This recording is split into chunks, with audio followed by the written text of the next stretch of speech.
All right, pre-calc honors. Oh my, what's happening? Okay, this is a recording for our 3.3. Here we go. Example 2, find the derivative of y with respect to x if I'm giving you y equals x to the negative 4 all over 4 minus x to the negative 3 all over 3 plus x to the negative 2 all over 2 minus x minus, oops, what the, all right, what's going on here? There you go.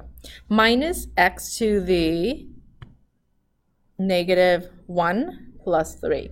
So the first thing we are going to try to do is that I'm going to rewrite this as this, okay? I'm going to write 1/4 x to the negative 4, then minus 1/3 x to the negative 3rd plus 1/2 x to the negative 2 minus x to the negative 1 and then plus 3. Then I can now do the derivative, which is y prime or dy with respect to x, okay? Which is the same thing as saying y prime. Now, the rule said that when you have an exponent, you can bring it down, right? So my exponent is negative 4, but then, oops, then you would need to subtract 1 from your exponent. So that's going to be x minus 1. I'm going to, if you can do the math in your head, great for you. If you can't, then just write everything down. The battery is running low. All right, let me plug in my charger.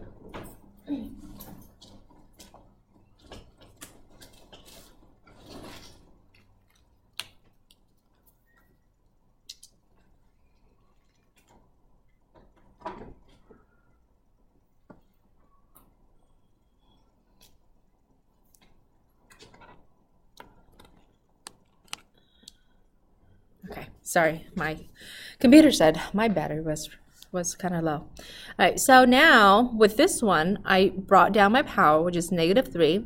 I have x. Remember, you always subtract 1 from your power, right? And I'm just going to do all of that in that manner. This is supposed to be negative 2. If you can do the basic math fairly quickly, you don't have to write everything out. But if you make lots and lots of mistakes all the time, well, write stuff out. No worries. So this one I meant to write negative x, negative 1 minus 1, okay? Then the derivative of a constant 3 is just always going to be 0, so I don't need to write that. But if you want to, you can write 0 there so you know where the 3 went. So here we go. Let's simplify. So my final answer is going to be negative 1 x to the negative 5 power. This is going to be a positive 1 x to the negative 4 power. Is going to be a negative 1 x to the negative 1 x to the negative 3 power. And no, you don't have to write negative 1 or positive 1. You can just write positive or negative, and that's perfectly okay. Then this one is going to be a positive x to the negative 2 power, and I'm not going to write down the 0. So the derivative is just this, okay?